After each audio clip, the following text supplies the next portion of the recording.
Make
We're good to go, and we're live now. Justin, are we live? Yes. Perfect, perfect. Please join me in the Pledge of Allegiance.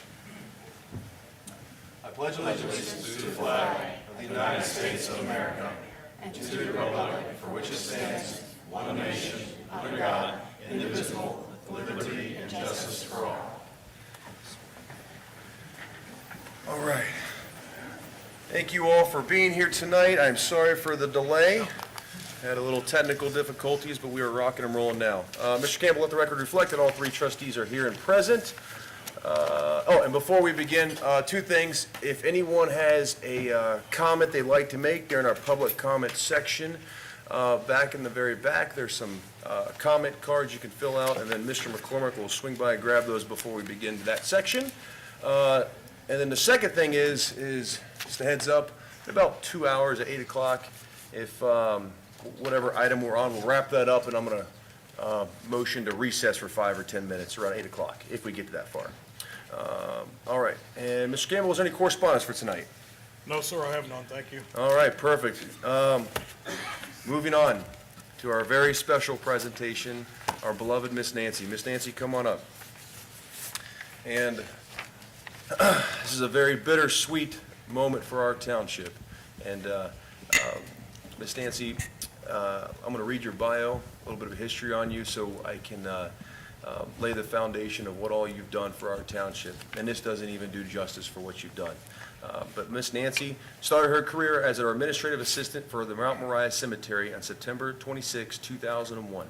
In her 22 years of dedicated and loyal service to Union Township and Mount Moriah Cemetery, Nancy was responsible for many improvements to the cemetery. Some of these include updating old cemetery records from Excel spreadsheets to our current cemetery software from webcemeteries.com. She was instrumental in acquiring grants for old monument restoration. Much appreciated. Researching and documenting Mount Moriah Cemetery history and coordinating history tours and landscaping workshops for our residents. It should be noted that also with Nancy's career here at Union Township, she worked as the administrative assistant to our service director. Working on payroll to purchase orders to the service department, Miss Nancy was always willing to help accomplish any task that she was asked of her. In 2010, the service department was tasked to become accredited by the APWA, the American Public Works Association. Once the process started and through its successful completion in 2011, Nancy played a key role in the success of the service department becoming accredited. Since then, 2015, 19, and 2023, she documented and maintained all files that were responsible for the reaccreditation. Lastly, Nancy has always worked hard and take great pride in all her work at Mount Moriah Cemetery. Since September of 2008, she has been responsible for coordinating the annual Mount Moriah Cemetery Lantern Lighting Ceremony. Since its creation, it has continued to grow in size and popularity with our township. And gentlemen, I will entertain a motion for Resolution 2023-35. So moved. Second. Let me go and read this off. Miss Nancy, you are very well deserved of this, and I'm going to go and read it. The Board of Trustees of Union Township, Claremont County, Ohio, met in regular session on the Civic Center right here at the Icolts Road address. Myself, Joe Dills, John Becker, and Michael Logue. Whereas the Union Township Board of Trustees desires to acknowledge and recognize Miss Nancy Webkenberg for her 22 years of dedicated service. And whereas Nancy started her career as administrative assistant at Mount Moriah Cemetery on September 26, 2001.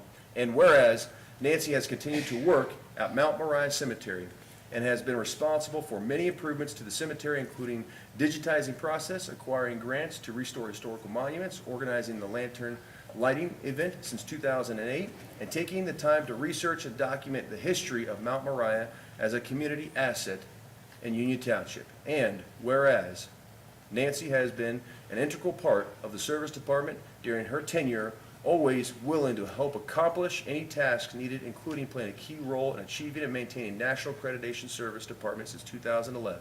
Whereas Miss Nancy worked at Mount Moriah Cemetery often requires dealing with incredibly difficult and emotional concerns for residents, and Nancy has provided exceptional care service to the residents of Union Township. Whereas the Union Township Board of Trustees desire to officially honor and recognize Miss Nancy Webkenberg for her outstanding achievement, service, and dedication to the organization and the community as a whole. And lastly, whereas the board would like to personally and publicly thank Miss Nancy Webkenberg for her service to Union Township because we believe she has excelled in the position and worked to create, enhance, and maintain Union Township's reputation as a premier residential and commercial destination within the greater Cincinnati metropolitan area. Gentlemen, I'll go ahead and call for a vote. Mr. Campbell. Mr. Becker? Yes. Mr. Logue? Yes. Mr. Dills? Yes. Motion carries. And before we begin anything else, I know you've worked many years with our service director, Matt Taylor. I'm going to throw it over to Matt. Matt? Nancy, obviously, we've worked together a long time, and I don't think, obviously, I know all the accolades and the awards. People that really get to know you really know what you are like. The first impression, you're the first thing people see when you, in the worst times of their life at the cemetery. I can't thank you enough for everything you've done for me, not only as the administrative assistant, as a friend. Obviously, we've swapped a lot of recipes together, but I just, I'm incredibly happy for you to be able to be retired. I know we've talked about the trips that you're going to go on. I think you'll enjoy it, and I can't thank you enough. I mean, words can't say enough, but thank you for everything. Thank you. Yes. Thank you all. Oh, yeah. It's been an honor and a blessing to serve the residents of Union Township and the surrounding community, especially at Mount Moriah Cemetery. I've always felt like it's been more of a calling for me than a job. And I want to thank all the past and present administrators and board of trustees for this opportunity. And I'll always remember the people that I worked with and the families that I served. Thank you so much. Thank you, Miss Nancy, and then don't take off just yet. Okay. Well, first off, I know that you said past trustees. We've got a couple past trustees here as well, and they'd probably like to give you a hug before you leave out of here as well. But Miss Nancy, I remember Nikia's grandmother passing away, and it was right after I got elected, and you probably didn't even know this at the time, but the funeral was over, and my 3 kiddos, which can be great but wild, went into your office and were going crazy. You probably didn't know they were mine, but you were so just sweet and motherly and patient, and yet you probably have seen thousands upon thousands of tens of thousands of people come through there, and yet you still treated them, every single one of them, just lovingly, motherly, and caring. And I appreciate that. And because I didn't get into that building until 5-10 minutes after they got in, and you had already taken care of everything. I appreciate that. And so, and I'll tell you, I said this to you over there, to you and your husband, you made me lazy with that cemetery. You did. Because I didn't have to worry about it. Miss Nancy's got it covered. I don't have to worry about it. Let's focus on other things.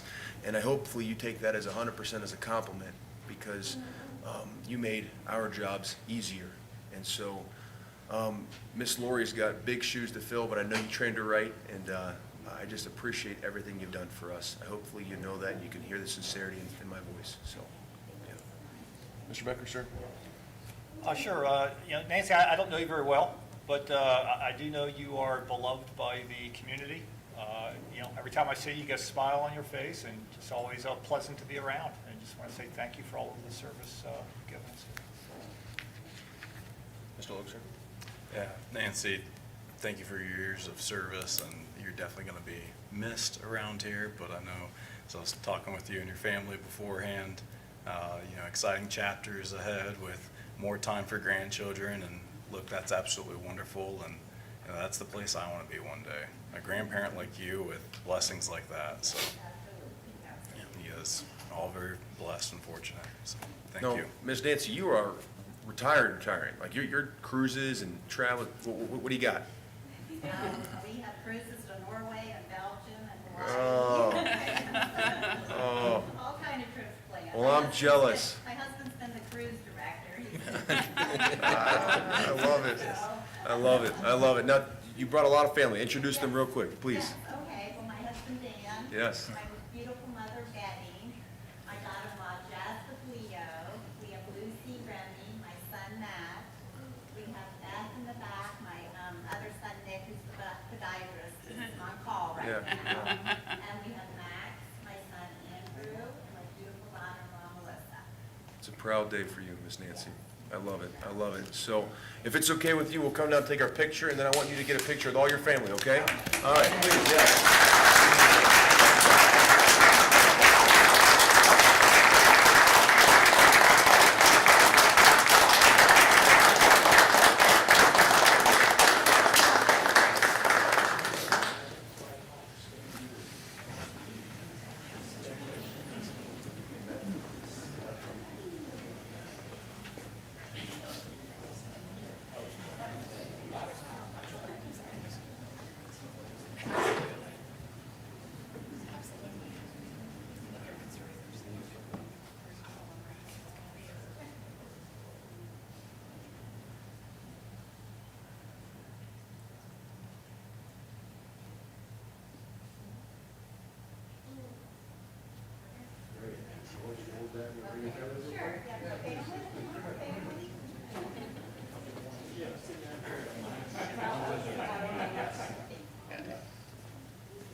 Okay, great. And tonight we've got, well, I'll wait till they get them. It's okay.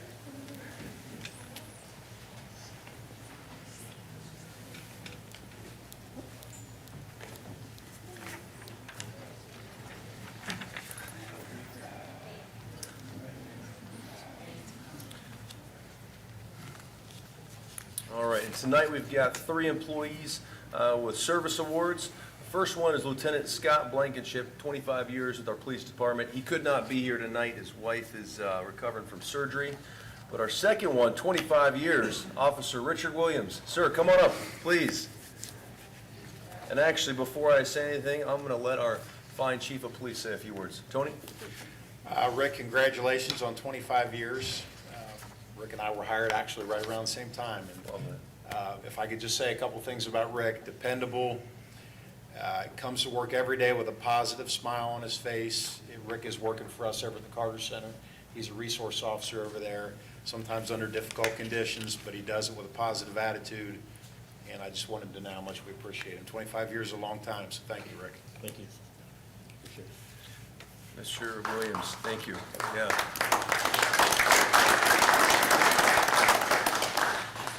Thank you, Chief. Rick, thank you for your service. 25 years is quite some time. Hopefully you know that how much we appreciate you. You could have gone anywhere, and you stayed right here in Union Township. It means a lot. I appreciate that, and hopefully you stick around longer as well. But you have your family here? I do. Oh, please introduce them, yes. It's my wife Teresa, my son Nicholas, my other son Nathan. We have 2 more boys that couldn't be here tonight as well. But Oh, yeah. You have 4 boys? 4 boys. You almost got a basketball team there. Almost. Yeah. Almost. I love it. Thank you for your service, sir. And Thank you. Trustee Becker, do you have anything, sir? No, I just want to echo that. Appreciate all your years of service and the community. Thank you. Appreciates all those years as well. Thank you. Appreciate it. Mr. Luke?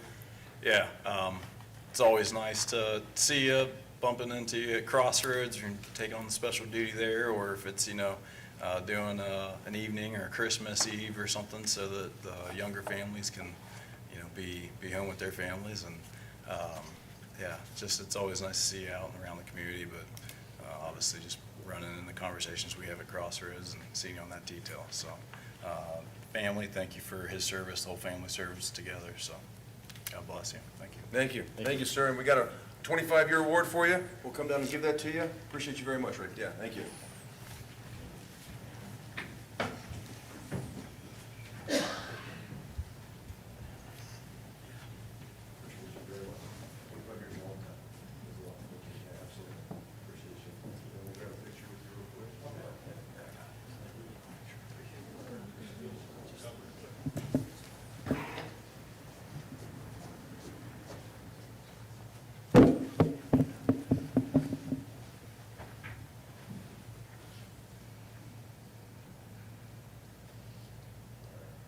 Thanks, Rick.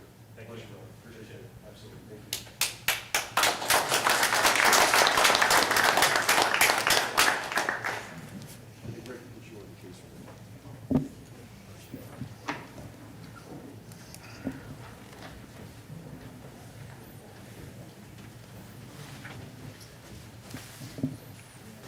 Okay, our next one, very important gentleman, is our IT professional.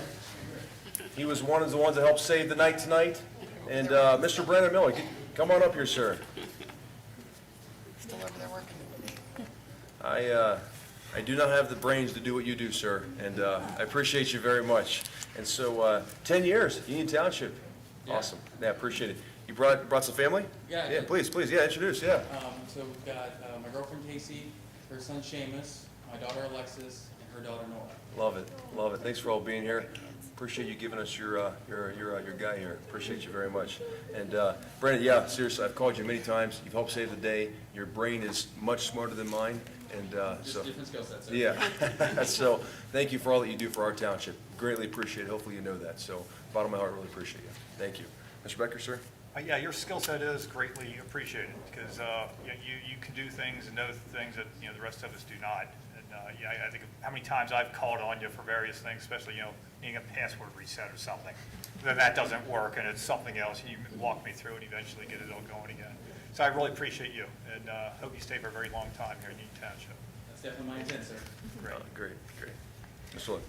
Yeah, again, always appreciate the accessibility, your diligence, and working through any troubleshooting items within the township, and also talking about what the capabilities are and limitations. But then also, I saw firsthand just 2 weeks in my first term, nearly 4 years ago, when the ransomware attack happened, and you were one of the first immediate responders on that to identify it and start to partition it and save the township from further harm. So, that is a valuable asset right there and what you do for the community. It's well recognized here, and I want to be able to continue to push that sentiment that it is something to be appreciated throughout the community and what you do for service to the community here. So thank you, Brandon. Thank you, sir. Thank you, Brandon. Got this 10-year plaque for you. We'd like to present it to you, okay? Appreciate you, Brandon. Absolutely.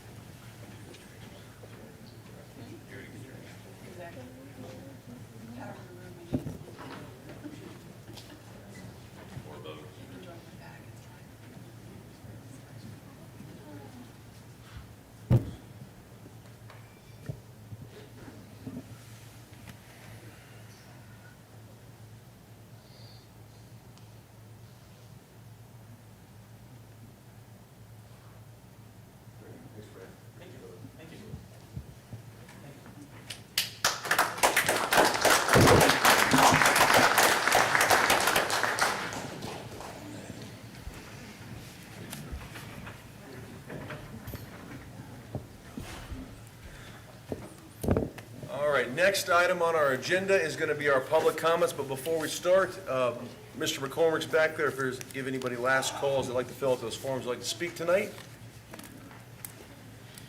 Sir, we are having some display issues. I will keep time for the 5-minute time limit on my computer. I'll announce when there's 1 minute left. Appreciate that. Yeah, thank you. That's okay. We can wait for a second. And then I just want to go over a few things and just kind of state the obvious in the room. So I understand the seasonality of what we're coming up. September, we're 2 months from the election. I totally get it. It can get spirited, and we have our thoughts and feelings that we would like to express. 5 minutes public comments, that's okay. Want to make it crystal clear though. Hey, First Amendment right, say whatever you'd like, totally okay, no sweat. Two things. Number one, absolutely no vulgar language, and I think we all can agree on that. We're all adults here. Number two is just don't cross the line of decency. That's all I'm going to say. So if it gets out of hand, I'm going to cut you off and you don't get your full 5 minutes, and I don't really want to hear about your First Amendment being violated. I made it pretty clear. Let's all be adults. It's okay. Say whatever you want, but just, be respectful. That's all I ask. So with that, I see two, and we will go ahead and start with Mr. Bill Thomas. Sir, come on up. And just so you know, I don't know if you heard Ms. Ayers say, but our video is still working on that. She's got the clock, and then she'll let you know when I'll there's... announce 1 minute left. Thank you, Ms. Ayers. Mr. Thomas, please, go ahead. Bill Thomas, 838 Dorjeen. It's a whole lot of stuff to tell me. I can only say certain things, and I do remember a previous trustee board, the trustee sitting back there that I lit up a lot, that never cut me off. So I do want to say that I respect the fact that I was able to come back up here before and say what I want. So if we're going to start restricting freedom of speech, as you guys know, I can say anything at this podium as long as it's not threatening. So I will say what I want. You cut me off, you know what happens. Hey, Ms. Ayers, will you pause this time? Make sure I'm crystal clear on this. Just no vulgar language. I think it's pretty self-explanatory, cursing, things like that. And then just crossing a line of disrespect. But I mean, take it for what it's worth, but Sure. It is what it is. Okay, Ms. Gotcha. Ayers. So I'm here to address the trustee board on the Gordon Evans situation. I've not come up to address it publicly. A lot of residents are upset. I'm upset about it. You have, you guys ran on a platform of caring about what the residents have to say. That's what the whole Miller place, that's what got Trustee Logan was fighting about with these guys back here, that Miller place was a problem. Here we are, fast forwarding to almost a similar situation, except there's no development other than development that's not aligned with the zoning of that property. You have a resident that sued Doug Evans. You have a zoning board unanimously saying, don't change the zoning laws. And this board voted to change the zoning laws, ruining that resident's case. It's wrong. It's absolutely wrong. How can you run on a platform? There was an article in The Sun from Mr. Logue when he ran, I believe it was 22 on my page, saying that he's running because he believes in transparency and listening to the people. Where was the Gordon's voice when you guys ruled against him and going against this zoning board? So, and the other thing is, when did the rules change that it didn't have to be a unanimous vote to override your zoning board? That needs to be addressed. If you're going to override your zoning board, one no vote should quash it. If you guys can't agree, then so be it. I have issues with the, a lot of us supported you guys in your run. Specifically you, Mr. Logue. We supported you. I was your friend. And you betrayed us. I speak for all of us. You betrayed us. It hurt. It hurt these folks back here. It hurt me. I stuck my neck out. I fought for you to do exactly everything that I fought against. You're in there doing the same thing. You've become nothing more than what I fought against Ken Geis, except you don't have a fraction of the business sense that he had. You have all the negative and none of the good. And as far as that sign back there, that resident didn't give you permission to put that sign. I saw you taking my picture when I come in, so it's opening it up for discussion since you decided to take my picture. That resident texted me and said, you have a voicemail from them. Where do you get off having the arrogance to just put your signs in this township anywhere you want without the owner's permission? That owner didn't give you permission. You stuck your card in their door and you put your sign on their property. I don't think any of these guys were that low to do that. I'm just shocked at where we have become, and I'm disappointed that you would go do that and be that disrespectful. That resident is hot, highly upset. I think that they should charge you for being on their property, putting stuff without their permission. But she addressed it with you. I sent her your cell number. You have a voicemail. Please file a police report with Union Township that I ripped your sign down at the permission, explicit permission of the owner. I was asked to throw it in the garbage. I at least gave you the decency to bring it back to you. So you can be all upset and pissed off all you want, but don't put signs where they don't belong in this township just because you want to win an election. And that's not the first one that's coming down, brother. I'm going to keep getting them down because these residents, when they hear what you've done in this case to the residents in this township, it is what it is. You created this mess, Mike. We tried to give you advice. You created this nightmare. It's all on you. And now Tammy's running, and I'll tell you why she's running, because I asked her to run. You're not going to win this easy, buddy. Thank you, Mr. Thomas. And last one I got is Ms. Brinkman. Ms. Brinkman, come on up.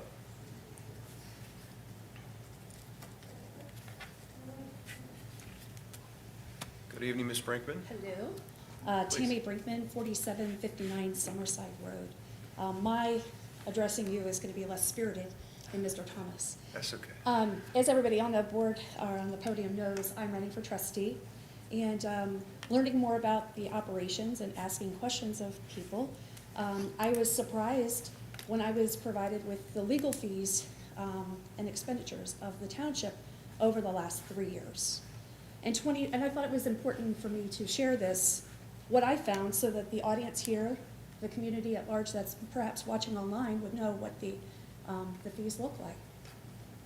In 2021, and this is before you hired Brody Conover with Bricker and Eckler, you spent $103,000 on legal fees. In 2022, that increased by 150% to $151,000. Year-to-date 2023, and this is payable through maybe mid-August, you're on track to be greater than $200,000 in fees. And I was really taken aback by that because I think one of the things that Mrs. Ayers brought to the table, as described by each of you, that she has a legal background.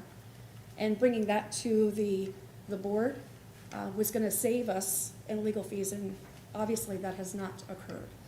So I wanted to make sure that that was kind of addressed, and I look forward to hearing some explanation as to why the fees may have gone up 150% and 200% more than the year before you hired Bertie. And the last thing that I'd like to say is, as a member of the West Claremont School Board, and having served this community for many years, I'd like to extend a very heartfelt thank you to Chief Dimeling for all he's done for the students of our district, for our staff and our buildings. You have been the one person in our community we could consistently depend on, and know without a doubt you had every one of us in your heart and mind in all decisions. And when you showed up, we always felt comfort in knowing that you were there. So thank you for your years of service for Union Township. You are very much appreciated and will be very missed. Thank you. Thank you, Ms. Brinkman. And I only got these two cards. Last call. Is there anyone else that'd like to speak on public comments tonight? Please. Oh, is it for public comments? Yeah, it's okay. Just state your name and address for the record, Sergeant. But tonight I'm here, and I want to recognize the fact that the Township Trustees and the Township staff in general has done an excellent job with Mount Moriah Cemetery.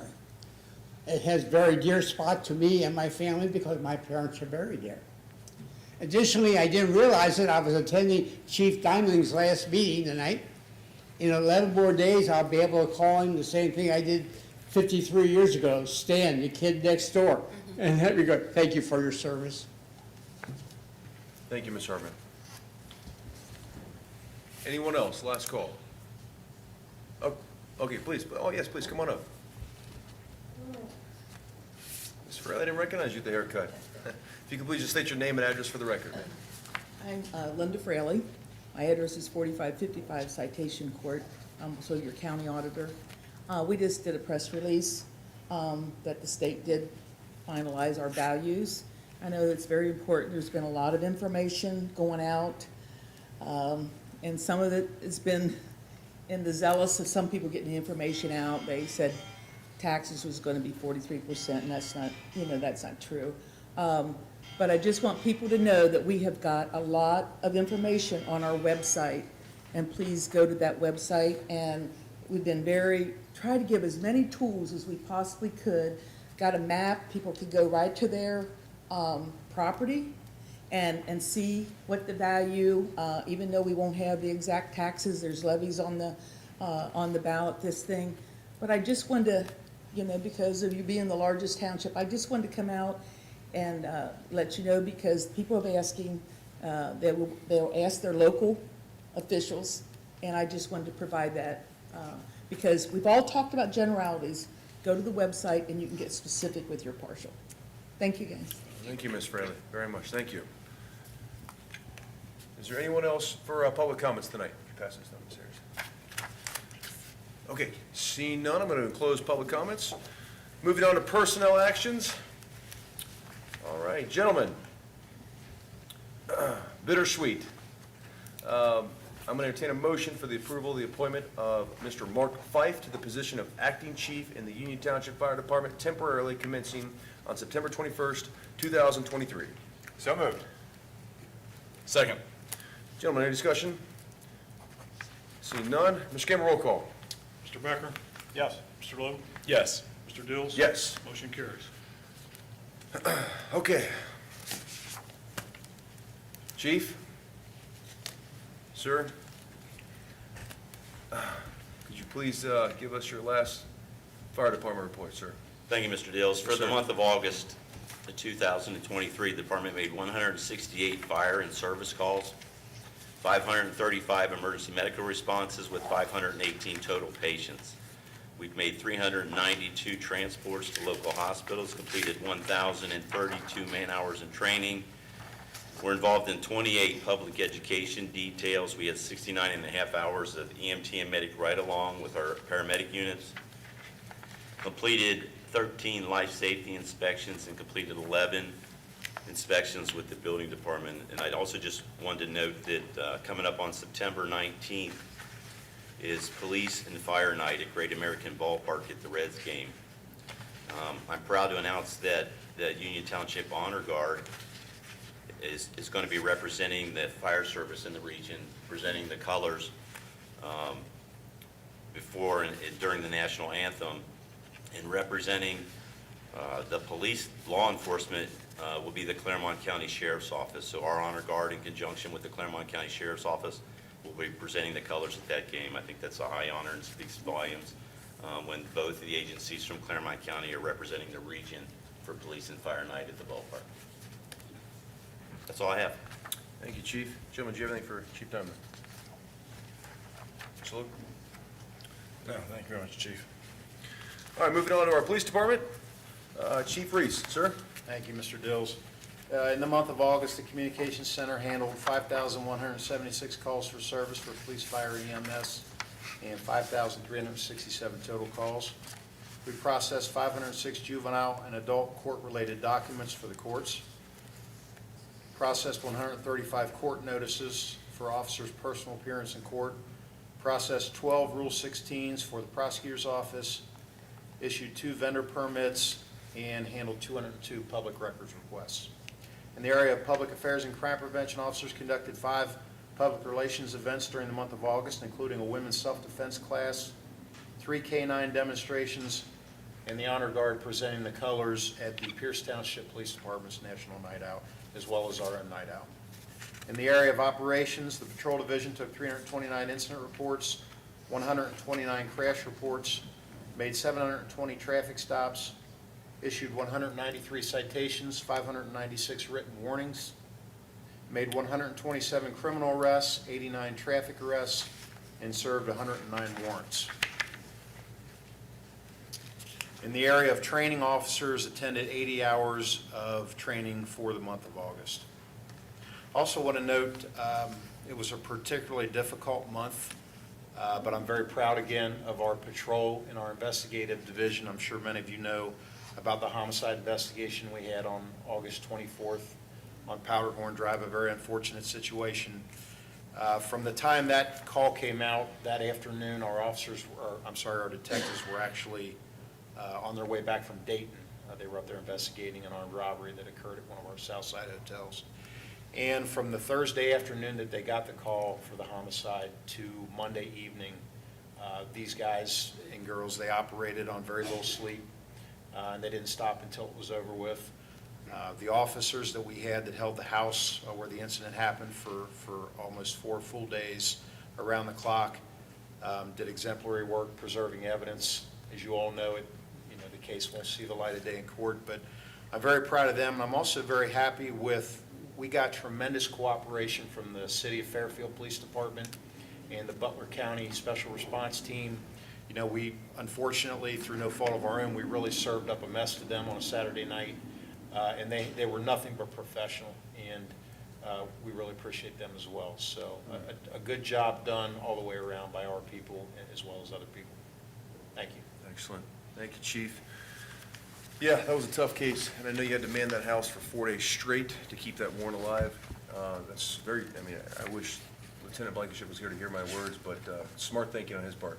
Great, smart policing right there, so excellent. Thank you, sir. Thank you. Mr. Becker? Mr. Luke? No, thank you, Chief. Thank you, Chief. Moving on to our service department, our director, Mr. Matt Taylor. Thank you, Mr. Dills. In the cemetery division, from August 1st through the 31st, 20 burials were performed, generating $10,250. 20 resident graves were purchased, generating $11,000. 2 non-resident graves were purchased, generating $3,000, and 10 columbarium niches were purchased, generating $9,000. 3 cremation scattering gardens were purchased, generating $1,500. The total amount generated for the period was $38,624.40. In the roads division, a total of 39 work orders were successfully completed on township roads, and the road crew staff also trimmed trees and bushes in the right-of-way on a total of 20 township roads. And in the parks division, staff continues to do seasonal maintenance to the grounds and landscape areas, and staff members set up and work the amphitheater concerts as well as the end of summer fireworks event. So, and that concludes my report. Ms. Cho, thank you very much.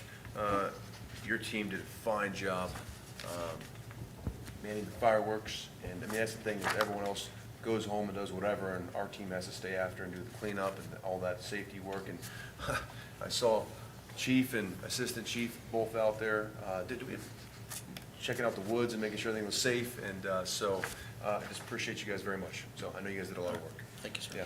Mr. Becker? Mr. Logue? No, thank you very much. Moving on to our planning and zoning, our development director, Mr. Mark McCormick, sir. For the month of August, for inspections and violations, we had 61 inspections, 13 complaints, 7 unfounded complaints, 6 warning citations, 3 15-day non-compliance letters, 1 30-day violation letter, no action to the township attorney, 11 cases resolved, 536 illegal signs removed, which is the highest of the year for a month. We have 10 miscellaneous issues, 10 violations for the month, 7 re-inspections and violations, and 1 nuisance filed. As far as permit activity, we had 5 commercial permits, 8 changes of use, which again is noted that is the highest of the year. 6 signs, 2 temporary trailers and 1 temporary sign, 12 single-family dwellings, no multifamily dwellings, 4 additions, 1 deck, 3 accessory permits, 11 permits for pools and/or fences, bringing the total to 53 permits for the month. The total revenue for the month was $29,377, and the fire department revenue for the month was $1,480, and the total revenue for the year stands for planning and zoning at $112,677. Mr. McCormick, I got a question. Yes. So I'm actually just curious, just for generality purposes, both candidates in here, it's election season, just in general, even with school board, what's our typical rule of thumb for political signs on, public areas? So if they're in the right-of-way, they're really not supposed to be there at all. Okay. If they're on private property, as long Oh, as, yeah, that's not. as long as they're not Yeah. creating a line-of-sight problem, I don't think that would be an issue unless there's a very large sign perhaps. Yeah, okay. Okay, fair enough. All right, perfect. No, good job. Thank you, sir. Mr. Becker, do you have anything? No. Mr. Logue? No, thank you. Good, okay. All right, perfect. And moving on, our last department report is going to be our administrator, Ms. Susan Ayers. Ms. Ayers? Thank you, sir. Open checkbook is up to date through August 31st. Development is continuing on Glen State campus land. You'll notice there is, I believe, the first framing of buildings going back there, so we're excited to see that moving Good. forward. Done a lot of work this month on the Eastgate Mall. We've been working with MSP to continue our master planning, and then, as most people have heard, the interior portion of the mall that was previously owned by a bank through a foreclosure sale was sold to the Hull Property Group of Augusta, Georgia. Hull has been up here a couple of times, and they are working their process on what will happen next. They have been very proactive in approaching us and trying to work with us, as well as the master planning process, to help get together a common vision for the mall site. This does not change the plans of MSP moving forward. There is anticipated public outreach sessions the week of October the 9th. So that will be spread out throughout the week and throughout different locations around the township. Keep an eye on the website, our website, for dates and times officially, but it'll be a few different times the week of October the 9th. Unfortunately, road work continues. We did open up the first section of I-Colts Road, so we were happy to see that, and the new roundabout there. Construction continues on 32, as well as Rumkey and Old 74. There should be some more openings here in October, and then a fair amount that will open around the Thanksgiving timeframe. Perfect. So we appreciate everyone's pain, but we're continuing to work through it as quickly as possible. Growing pains can be difficult. I just wanted to tell the staff and everyone, thank you for the cooperation with all the summer events. Like we mentioned before, that fireworks requires a lot of work from a lot of staff members and a lot of late nights, and so I appreciate that and how smoothly everything has gone. Last event for the season will be the 16th for lantern lighting at Mount Moriah Cemetery. So we are looking forward to a nice evening there. We also discussed previously, bond refinancing for the township. We are now, instead of refinancing annually, have a more traditional time on refinancing debt. We achieved that at a competitive interest rate of 3.98%. So this will be standard payment terms, and we won't have to refinance every year and incur those fees. Zoning department continues to work on text amendments and updating the zoning resolution, so please keep an eye out. If there are any additional changes we'd like to see, please let us know. Have had some employee turnover, as well as trying to get back positions that we previously had not filled. I posted a position for engagement manager. We received, I think, about 85 applications, so it was a great response to that posting. We're pleased to see that. We will be starting interviews. I'm hopefully be calling people the rest of this week to get interviews set up. We also posted this afternoon a planner job. Mr. Flouty is leaving us in a few weeks to go to Butler County, so we were sad to see him go, but looking forward to seeing what new applications come in. And then we will be working on the fire chief opening soon as well. So it has been a busy month there, but we are working through it. Looking forward to getting the engagement manager hired. That will be a mix of internal and external communication, with the idea that we want to be very forthcoming with both our employees and our internal clients, but also our external residents and the community members we serve. So that person will be responsible for things like the newsletter, the websites, the external communication we send out, any press contacts, but also some internal communications and making sure our employees have the best information in the most timely manner. So we're looking forward to getting that taken care of. I'm also working on, now that we finished a lot of our summer events, working on a new survey to go out to residents about summer events, and then we had the question previously about fireworks and regulations we may want to consider in the future. So if you have any additional items that you'd like to see some feedback on, we'd be happy to take that. The next newsletter draft is at the printers. They're working on a draft at the moment, so hopefully we'll see that going out here soon. And I think that's all I have at the moment. Sarah's excellent work. And biggest splash fireworks, obviously, is the Eastgate Mall purchase. I love it. It's great. Miss Ayers and I met with those folks before they bought the property. I like them. They're open. They understand this is a family community, and they're excited to engage in the community. They're excited to engage in our master developer, planning developer, and they want to see what the public wants to do with that mall. So there's no real answer as to what's going to happen with it yet, but all options are on the table. Good news is we got the ball rolling on Eastgate Mall, and hey, that's just exciting. Mr. Becker, do you have anything? No. Mr. Logan? Yeah, Ms. Ayers, I had a quick question for you. So as we're approaching, we'll be coming up, I'd say in the winter time frame, maybe about a 2-year mark with contracts and firms like Bricker and Eckler.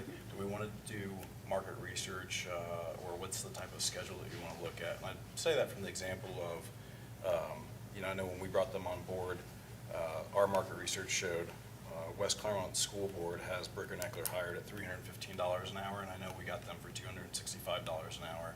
And historically speaking, we also don't pay them benefits, like Opers, our former law director, was a contract but retired with a pension from Union Township. So what do we need to be paying attention to in the spring, winter time frame next year for market research analysis? We can certainly look at what similarly sized townships are doing. Legal services are one of those things that it's unfortunate to have to pay, but it is a sign of how much we are getting done and moving forward. Yep. Having low legal fees usually means you're not getting much accomplished. So it's, the double-edged sword, I suppose. We can certainly look at what other similarly sized townships are doing and what some of the other contracts are in the community. I think Bricker has a great reputation and has done great work for us. And so certainly when you pull in that kind of expertise, you do pay $1 for it. And so working through that, but we can certainly provide the board some information and studies on what similar communities are paying for and what they're receiving. Yeah, and I know this year was an abnormal year with the formal review of 54 TIF districts, of which we were able to improve the negotiated positions on those to get $25 million over the next 30 years. So I know there was some abnormal fees with that TIF review, but no, I think that's a good perspective. So, no. Thanks for putting that on the radar for next spring. Sure. Thank you. Good, thank you. All right, moving on to our public hearings. And this is for Union Township zoning case 5-23-0 as an Oscar. And before we begin, I'm going to throw it over to Mr. McCormick. Now, Mr. McCormick, you don't have any monitors, correct? So Looks like it. just do the best you can, and if you want to, you want to do some finger painting so we can see? Just kidding. So just do the best you can with what you got. Appreciate it, Okay. sir. I will say this might be the best PowerPoint I ever made, but no one's gonna get to see it. I'm sure it is. We'll all look at it in our spare time, so. Okay. So nature of the request is an overlay district plan review. The property involved is 983 State Route 125, parcel ID 414132A as in alpha 026. The overlay district plan for that parcel is for the potential modernization and expansion of a vehicle fueling station with a convenience retail component. And part of that retail component is potentially to include a drive-through on the 2.414 acre parcel, which is located within the Ohio Pike Focus Area Overlay Commercial Corridor. As I mentioned, the site's at 983 State Route 125 on the southeastern corner of State Route 125 and the Bennett Road intersection. State Route 125 is a principal arterial 5-lane roadway, which includes the one left turn lane in the center, with a traffic volume of approximately 29,200 trips a day in that area. Bennett Road is a local 2-lane roadway, township maintained, with no known traffic counts. As far as the zoning of the subject property, it is zone B1, with the property to the northeast, east, and west also zone B1 business for the underlying zoning. The property to the south is zoned single-family detached residential, and the property to the northwest is zoned planned multifamily residential R3. In terms of the relationship to the project to the comprehensive plan, as I mentioned, the state is within the Ohio Pike corridor. And among other things in that area, the plan calls for access control, site development to be conducted in a manner that focuses on maximizing land use efficiency with infill development, reinvestment, and/or redevelopment initiatives. And for commercial redevelopment, the use of traditional building materials, adequate vegetative buffering, landscaping strategies along shared property lines, and landscaping enhancements along the corridor are also required in accordance with the plan. Staff made reference on page 2 to Article 13, Section 1307 regarding the focus overlay commercial corridor districts. And in that section, you'll find the purpose of those districts, the findings related to those districts, the characteristics of those districts. On page 3 of the report, for the background, again, the applicant is planning a approximately 3,928 square foot expansion to the existing primary structure on the property, which was previously used and I think has now been reopened as a vehicle fueling station. Not sure if the convenience retail component is open or not. The proposed new building area, the primary structure, would be a total of 6,628 square feet if everything is built, including the drive-through. In terms of the staff review analysis of the plan, the proposal appears to be consistent with the recommendations of the adopted land use plan, as well as the findings and specific purposes of the overlay district. The applicant has proposed a building consistent of traditional building materials with signage that will ultimately be more compliant with the zoning resolution than the previous signage that existed on the property. So the signage will actually be not quite as tall and will be more in line, if approved, with the 12-foot cap for that area. Parking and driveway areas on the plans appear to be sufficient. The applicant would be adding a sidewalk along 125 for pedestrian connectivity from Bennett Road at that intersection to the eastern portion of the site towards Crescent Drive. The landscaping and buffer plans will ultimately need to be enhanced adjusted along the western property line next to the residential area, as well as around the dumpster to meet the township's requirements. And the exterior proposed lighting has been designed so the light leaving the site is very minimal. equal to or less than a residential use, and is noted to be downward directed as required. And in terms of the actions required from the trustees, the role for the trustees per section 1310 of Article 13 of the zoning resolution is to either enter a motion to approve, modify, or deny the overlay district application, along with any potential modifications deemed appropriate by the board. In terms of the recommended modifications, staff, after the revisions were sent in by the applicant, acknowledged that we would need any concerns from the Department of Transportation involved, which is the ODOT, DOT, county engineer, Claremont County Water and Soil District, Claremont County Building Department, including water management and sediment control, fire department, and/or other jurisdictions, or other agencies having jurisdiction over the project. Of particular note for this project, we'd be looking more at the ODOT and the water management portion of the project.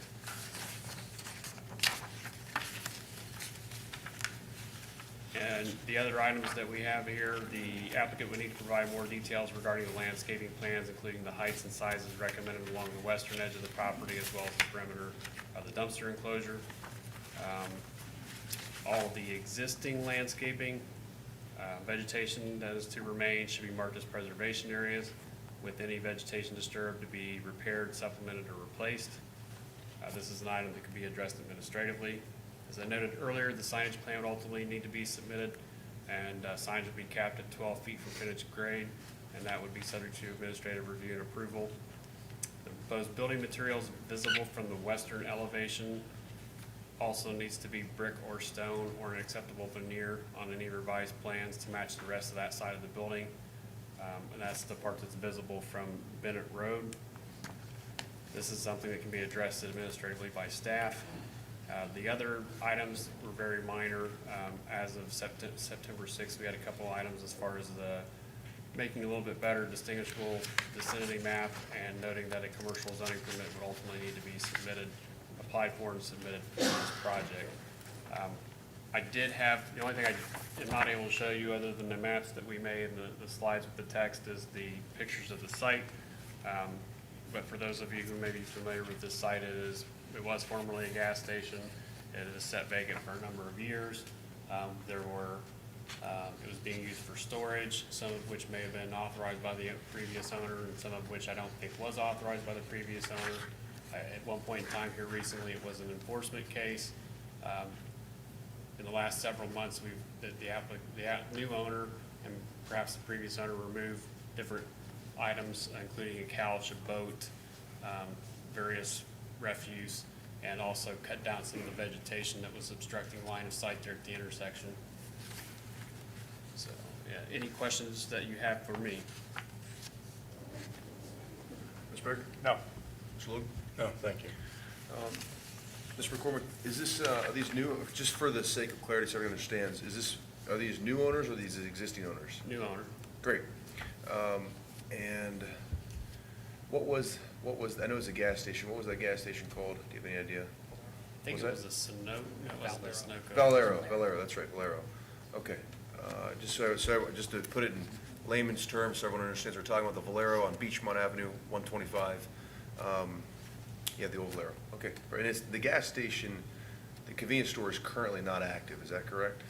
It is reopened very recently. I don't know if they're Oh, okay. fully operational or not, but they came in and got the right. change of use to get it reopened. Fair enough. I'm sure we'll talk to Mr. Herman in a second and get to that clarity. Okay, perfect. And then, and this is what they want their new building to look like?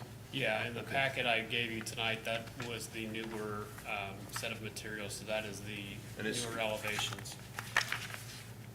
And is this, we talked about this at our working session. Is this, I know we haven't approved those new rules as of yet. I think it's later on. So, but is this meet those new rules? So the visible elevations are going to be brick veneer.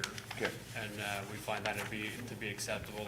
There is one little part of the west elevation, I think, where they had shown some metal, I think to be metal siding. We were wanting that to be entirely brick veneer.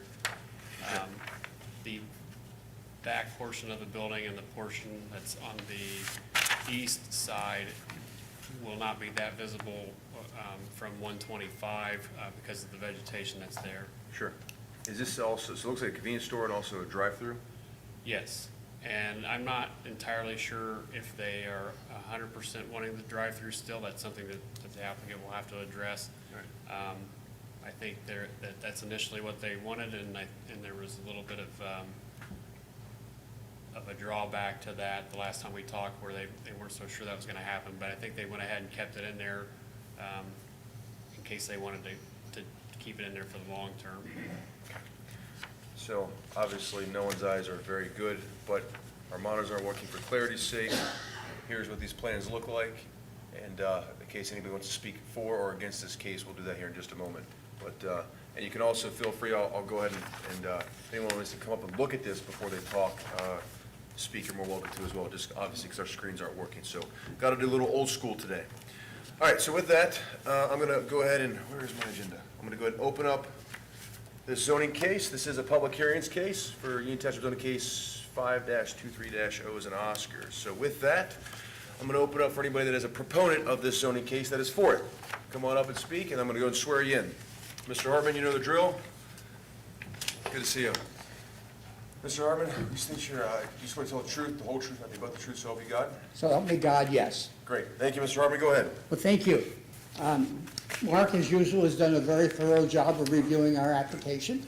When we first started this process, Keaton Patel had an option to purchase this. Since then, though, he's eliminated that option and has purchased the property. So he is the owner of the property currently. During his short ownership now, he's done a lot. He's cleaned up the community parking lot of tractor trailers and every other thing that was parked over there, including a boat. The boat went sailing off someplace else. The couch that was over there has taken a new residency. And he's taken, and just recently had somebody in there to take care of the wild honeysuckle and everything that grew along the road. He's had much positive comment from the community about what he has accomplished. What we have here tonight is an opportunity to upgrade a building that was built in 1996. Since then, you know, it's been a vacant building for some period of time now. Now, I can tell you, Keaton, a small businessman, but has the experience to make this a successful development. He has 5 properties, not only in Union Township, but he's got properties in Batavia, Pierce Township, ready to open one up in Brown County, excuse me. He's got me all over the place. And one in Miami Township. So he does have the experience to run this as a successful business. And you can see some of his recent developments are very good quality in that regard. What we have here tonight, like I said, is an opportunity to take an outdated building, modernize it, and bring it up to current standards. The staff report is, we find no objection to any of the recommendations of Mark and his staff, and we hope you concur, and we'll be glad to answer any questions you may have. Great, thank you. Keaton is here, and can also address any questions you have. Okay. Thank you, Mr. Patel. All right. Mr. Becker, do you have anything? No. Mr. Logan? I'm good, thank you. Mr. Patel, you don't have to come up here, but Mr. Hartman, both of you, I like the plans, and Mr. McCormick, because we haven't officially adopted our new rules yet for new construction, but it looks like it does meet those. And I see, you said you're putting a new sidewalk in. Yeah, I'm more of a, you know, let's keep it real kind of thing. The property did not look good. It was a dump site, You're actually. right. And it was embarrassing to our township. Thank you for investing in our community.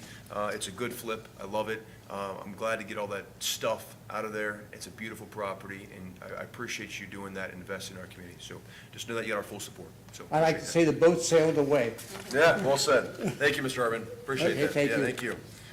Okay, is there anyone else that is a proponent of this case? Okay, seeing none, is there anyone that is in opposition to this case? Okay, seeing none, we'll go and close it. And gentlemen, open it up for trustee comments. Mr. Becker? I love it. Well said. As you said, Mr. Chairman, this has been an eyesore for a long time. We've had a lot of complaints about this property over the years. It's something that's been difficult to deal with. And with new ownership, they've cleaned it up, taken care of it. And speaking for the township, everybody really appreciates it. Thank you, guys. Yeah, well said. That's Mr. Logue, sir? Yeah, no, I think it's great to improve the property, so I'm with you. Well, I've got nothing further to add. You guys hit it. Great. Mr. Patel, love it. You got our full support, and if there's anything we can do to help you, let us know. We want to be friends. I appreciate you making that happen, and that's one of our goals. We did a survey to clean up, properties that are worn down, to put it nicely. They're outdated. And that's, yeah, we'll use that word too. And so we are making that our goal. You're helping us achieve that goal. We appreciate you.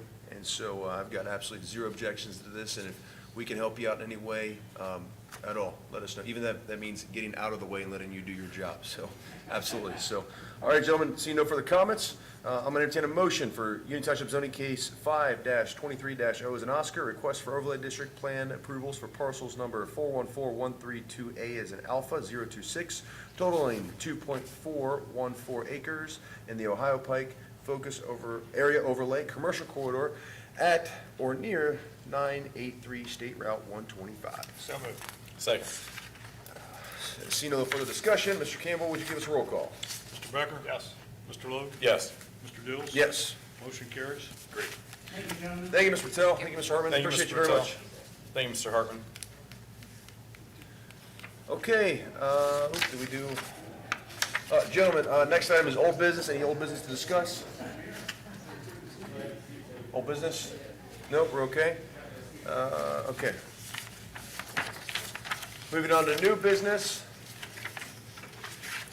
My eyes playing tricks. Okay. 7:14. Yeah, doing a much better time than I thought. Doing great. All right. New business, our consent agenda. All right, bear with me. This is a faster way of doing this, but I have to read off a lot. Gentlemen, I'm going to entertain a motion for our consent agenda. It's for the approval of minutes from August 8, 2023 regular meeting minutes, August 8, 2023 zoning minutes, August 22nd, 2023 working session meeting minutes, approval of payments as prepared by Mr. Ron Campbell, our fiscal officer, approval of monthly financial report as prepared by our Ron Campbell, our fiscal officer, authorized township administrator enter into Center for Local Government Mutual Aid Agreement for Service, and finally, they established the Halloween I guess you call it Beggars Night in the township for October 31st, Halloween, 2023, from 6 to 8 p.m. So moved. Second. Any further discussion, gentlemen? Seeing none, Mr. Campbell, roll call. Mr. Becker? Yes. Mr. Logue? Yes. Mr. Dills? Yes. Motion carries. All right, moving on to our motion agenda. Approval of purchase orders exceeding $10,000. Ms. Ayers, could you take that over?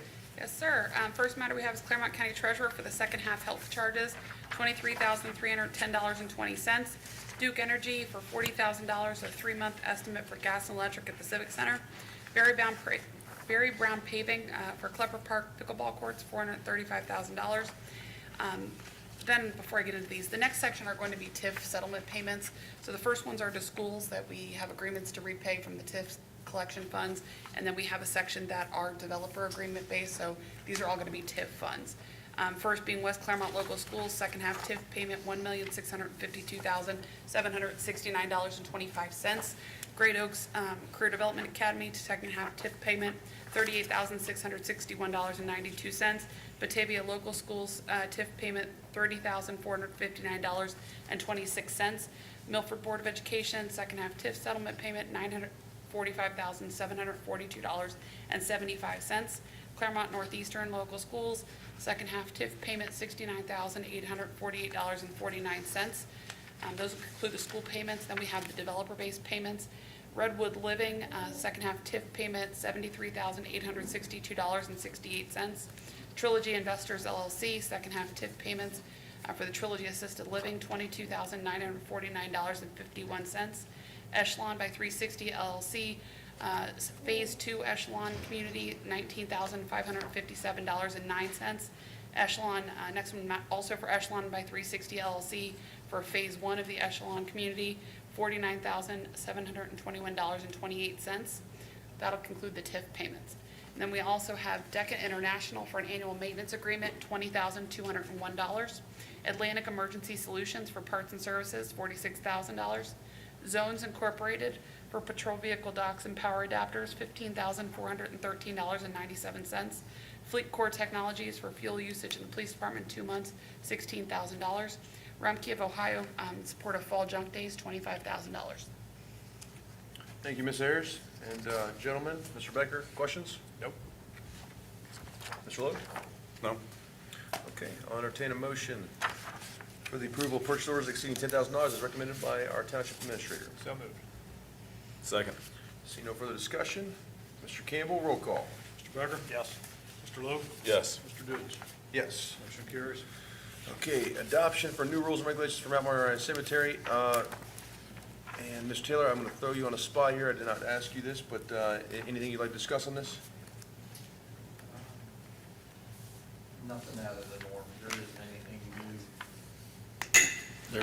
There isn't any new information that the board hasn't already seen from the previous work session. Great. Everything is the same. Okay, perfect. Yep, got nothing. Okay. Gentlemen, I entertain a motion to adopt the new rules and regulations for Mount Moriah Cemetery. So moved. Second. Any discussion, gentlemen? Seeing none, Mr. Campbell, roll call. Mr. Becker? Yes. Mr. Logue? Yes. Mr. Dills? Yes. Motion carries. Gentlemen, I entertain a motion for the adoption of the new rates for the service at Mount Moriah Cemetery. So moved. Second. Any further discussion? Seeing none, Mr. Campbell, roll call. Mr. Becker? Yes. Mr. Logue? Yes. Mr. Dills? Yes. Motion carries. And last item on the motion agenda is our adoption of alcohol on township property. Gentlemen, I entertain a motion for the authorized alcohol to be served on township-owned property when prior written approval of the township administrator and new written policy to be developed by the township administrator. So moved. Second. Any discussion? Seeing none, Mr. Campbell, roll call. Mr. Becker? Yes. Mr. Logue? Yes. Mr. Dills? Yes. Motion carries. And then before we move on, because I know sometimes folks leave before it gets too late, I always appreciate elected officials being here. Our auditor, Ms. Linda Fraley, and our county commissioner, Dave Painter, thank you for attending. It means a lot that you take your time out of your lovely evening to be here. Appreciate that, both of you. Thank you. All right, next item is our legislative agenda. First one is our resolution accepting budget commission and the amounts and rates. Ms. Ayers, would you like to take that over, please? Yes, sir. This is one of those annual resolutions we see, allows us to take the budget commission amounts and the rates for taxes assessed for the next year, adopt them, and send it forward to the county and state as necessary, justifies our tax levies for the next year. Fair enough, thank you. And gentlemen, I entertain a motion for resolution 2023-36, resolution accepting the budget commission amounts and rates. So moved. Second. Any discussion? Mr. Campbell, roll call. Mr. Becker? Yes. Mr. Logue? Yes. Mr. Dills? Yes. Motion carries. All right, next resolution, Ms. Ayers, same thing, a nuisance abatement. Yes, this is the property located 557 Glen Rose Lane. It's largely debris and some refuse that needs to be cleaned up from the yard. Mr. Berkey's been out multiple times trying to work with the residents, offer any supportive services, information about junk days, things like that. Have been unable to make any headway. So this would authorize the abatement after the appropriate time. If the parties choose to clean it up before then, they will not be done. This just gives the authorization. Then the cost will be assessed to taxes pursuant to statute. Okay, understand completely. Gentlemen, I entertain a motion for resolution 2023-37, resolutions for nuisance abatement. I'm going to make sure I read this correctly. For section, let's see, to remove authorization for control removal of vegetation, garbage, refuse, and debris pursuant to section 505.87 of the Ohio Revised Code at the following property, 557 Glen Rose Lane, Cincinnati, Ohio 45244. So moved. Second. Any discussion? Yes. Please, go ahead. I did a drive-by this property today, and I concur with our inspector's opinion. Yep. That it's a problem. Also, I looked this up. Typically, I look up addresses, Google Maps, just so I know where I'm going. And the image was, I think it was like from 2022, it was over a year ago. It was a mess then, too. So apparently, there's been some history of this property. Yep. That's all.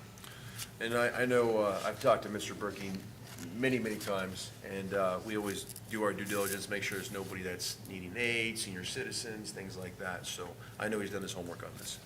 Mr. Logan, anything? No. Great. Seeing no further discussion, Mr. Campbell, roll call. Mr. Mr. Becker? Yes. Mr. Logue? Yes. Mr. Dills? Yes. Motion carries. All right, next resolution is adopting text amendments to the Union Township zoning resolution. Ms. Ayers? Sorry. Ms. Ayers. No problem, sir. I'm actually in a tag team with Mr. McCormick. We've been working on amendments to the zoning resolution. We have two that have been to the zoning commission and are here tonight for your consideration and approval. Mr. McCormick, if you want to explain what's before the board?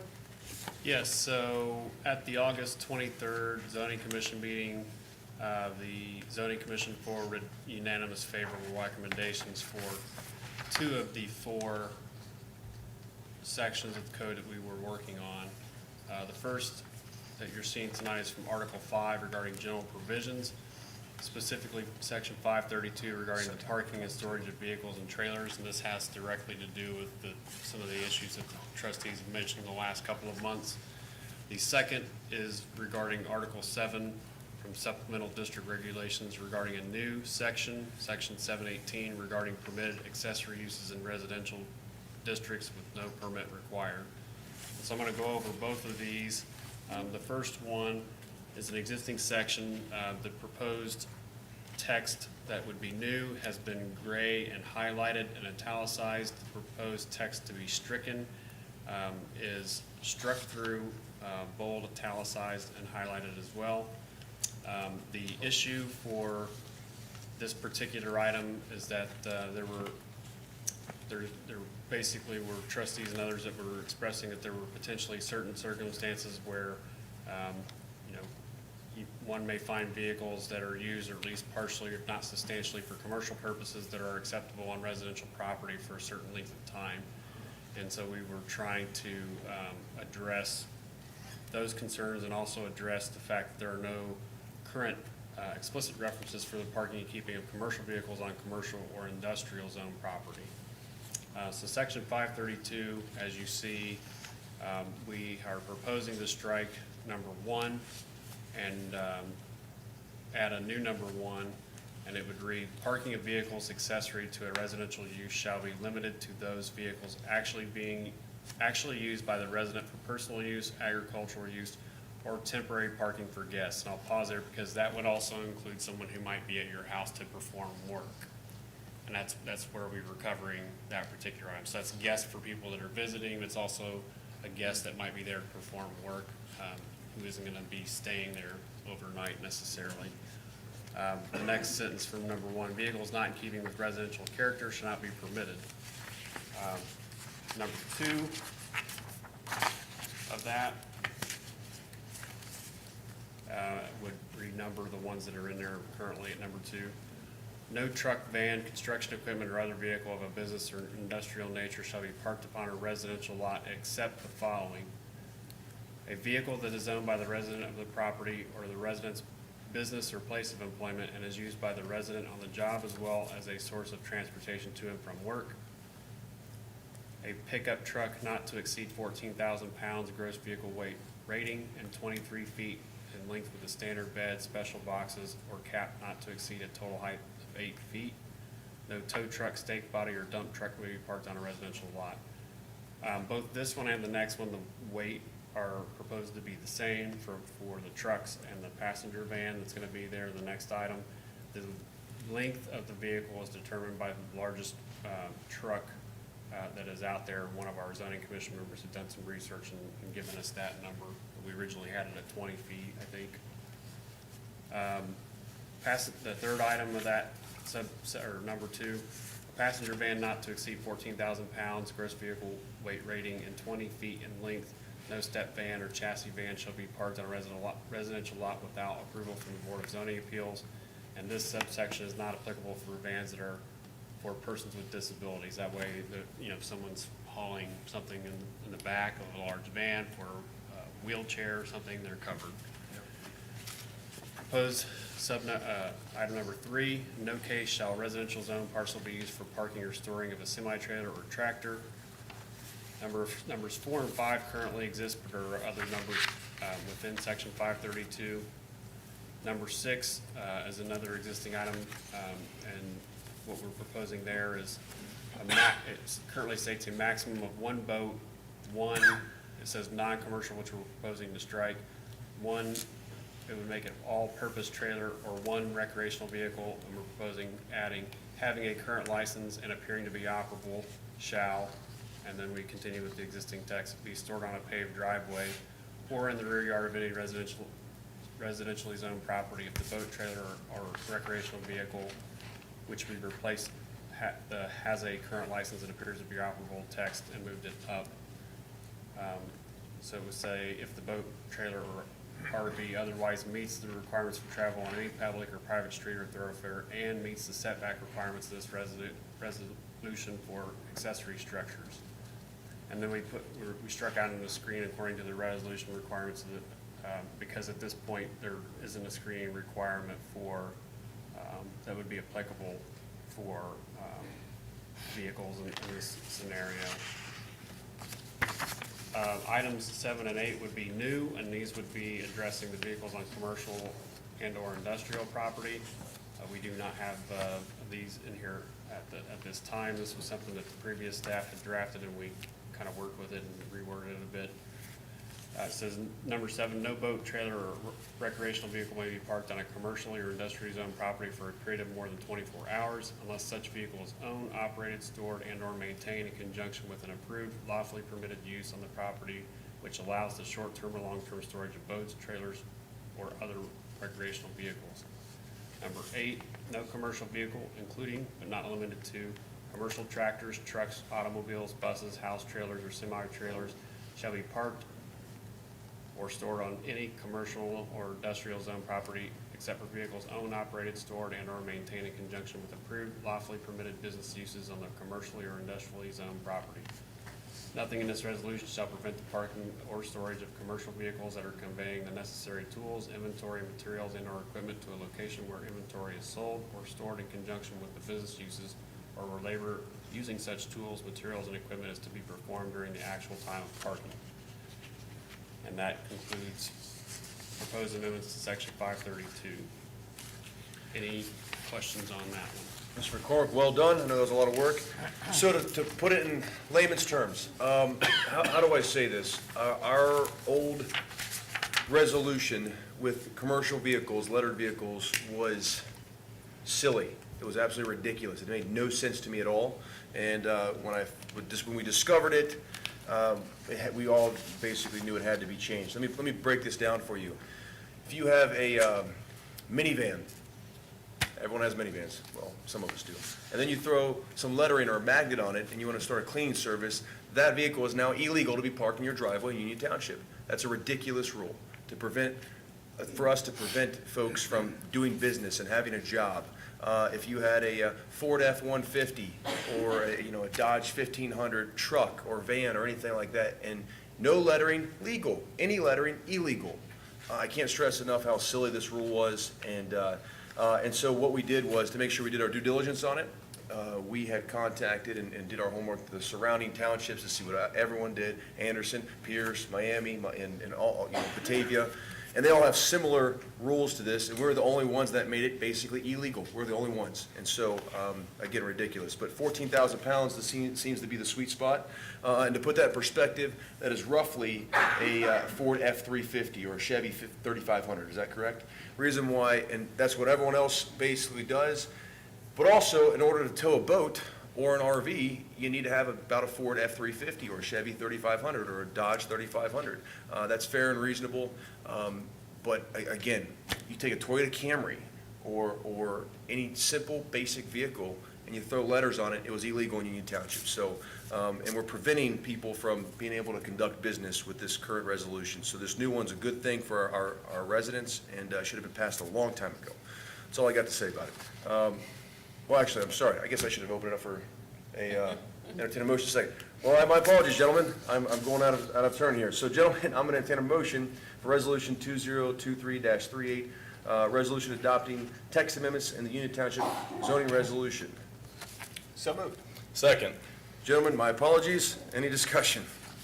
I just want to echo what the chairman said. Thank you, sir. Yeah, echoing that, I reached out to Mr. Tronkovich, who was part of public comment before on this. I know he appreciated hearing and seeing this get passed. And, I've been talking to several residents across the township over the last couple of weeks. indicating and finding out their perspective is, and they think it's as mind-boggling as we do. And this is just something great to deliver more freedom to the residents of Union Township, so happy to do it and happy to see the support here. And I know when we say the word commercial vehicles, people automatically think, oh, dump trucks, semi-trucks, big rigs. That is not what we're doing here. That is not what this is. You can't be, parking, garbage dump trucks in your driveway. That's not what this is. This isn't parking tractor trailers in your driveway. This is simply 3,500, 14,000 pounds, F-350, Chevy 3,500s, or less is what this is. And then any vehicle that's got a magnet on it or some lettering on it is now legal once we vote on this. So just so we're crystal clear on this. Ms. Ayers, you want to say something? Yes, prior to calling for a vote, Mr. McCormick did go over the first part of this. There is a second part of it in your packet prior to vote. Just wanted to go over briefly. It does Please. add some additional information in section 718 of the zoning code that allows for some additional items without permit required. It allows for gardening, firewood, patios not enclosed, walkways, stoneways, swing sets, children's play structures, et cetera, as well as beekeeping on lots without permits. So provides some additional clarity on those matters as well. So just wanted to make sure we were clear that this resolution as it's written addresses those two issues, the commercial vehicles as well as these additional housing uses that we would like to allow without a permit. Perfect. Thank you, Ms. Ayers. Gentlemen, any further discussion? We're good? Great. Mr. Campbell, roll call. Mr. Becker? Yes. Mr. Logue? Yes. Mr. Dills? Yes. Motion carries. All right, next resolution is a resolution requesting Claremont County Commissioners to prohibit construction of large-scale solar and wind facilities in Union Township. Ms. Harris, can you explain that, please? Yes, sir. And thank you, Commissioner Painter, for being here. You'll see this later. The Ohio Revised Code sets out that the county commissioners can effectively prohibit the construction of large-scale solar and wind farms on unincorporated areas. So this is asking the county commissioners to take up the matter in Union Township. There has been a lot of discussion about large-scale wind farms, solar farms, and whether that is the best use of the land that we have remaining in the township. What you were making a decision on here is to say to the county commissioners that we believe this is not, those large-scale farms are not in the best interest of the land use for the township at this point in time. I want to be very clear that this does not include things for personal homes. So if there's a home that wants to put solar on their roof, we certainly don't want to get in the way of that. This is asking the commissioners to prohibit the large-scale solar and wind farms that take up a lot of significant amount of land when there's still some concern for environmental remediation when the farms age, and whether that's the best land use for the township. Thank you, Ms. Ayers. I don't see this being an issue here in Union Township. There's not much farmland left. This is more of an Adams County, Brown County type of concern, but still, you never know. Someone could buy up a lot of land, property, buildings, tear them down and put up solar farms, so it does prevent that. It does not prevent anybody using solar on their roofs, like typical residential solar. Actually, I'm a big proponent of that. It's just large scale, correct? Correct. Okay, I see no problem with that. Gentlemen, do you have any questions for Ms. Ayers? No, see none? Okay, gentlemen, I'll entertain a motion for Resolution 2023-39, resolution requesting Claremont County Commissioners to prohibit the construction of large-scale solar and wind facilities in Union Township. So moved. Second. See no further discussion? Yeah, I Please, do please, please. want to make a comment.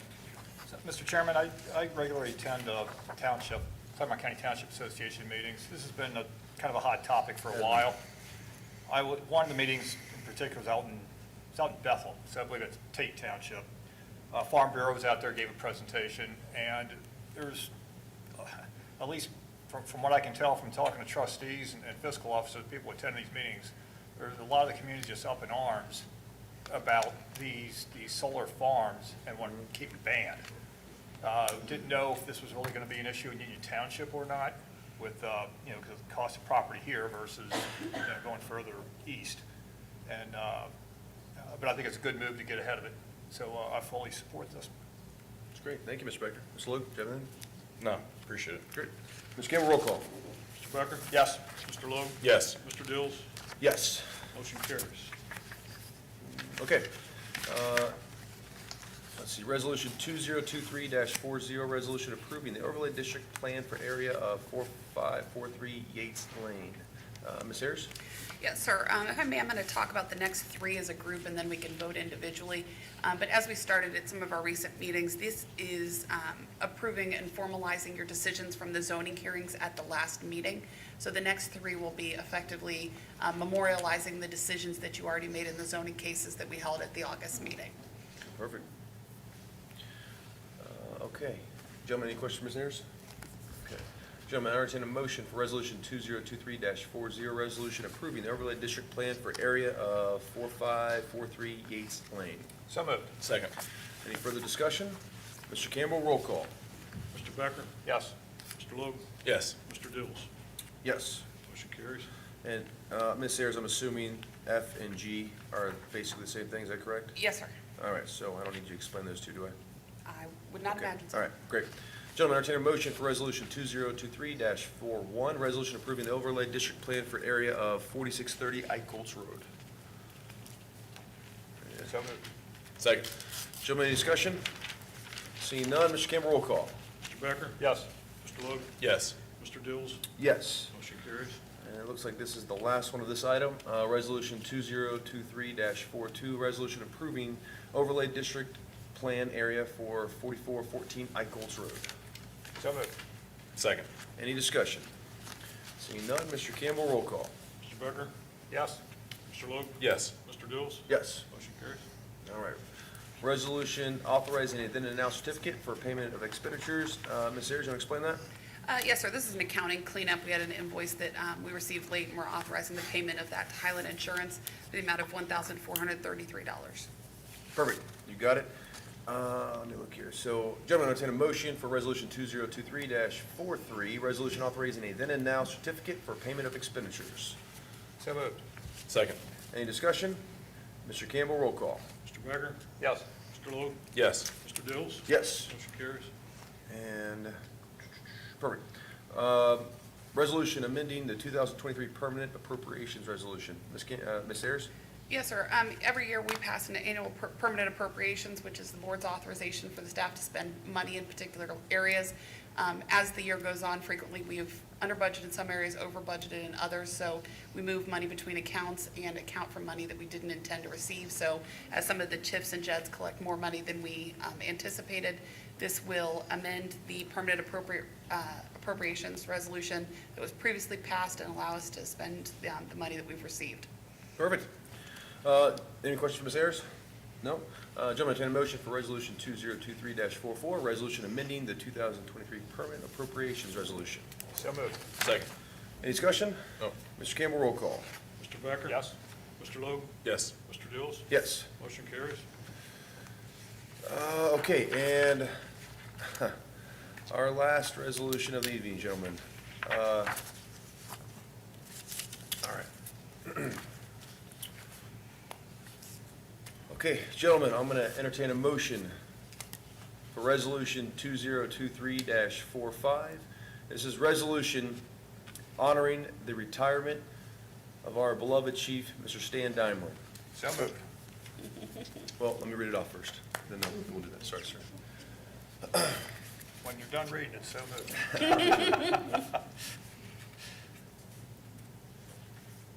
Chief? Okay.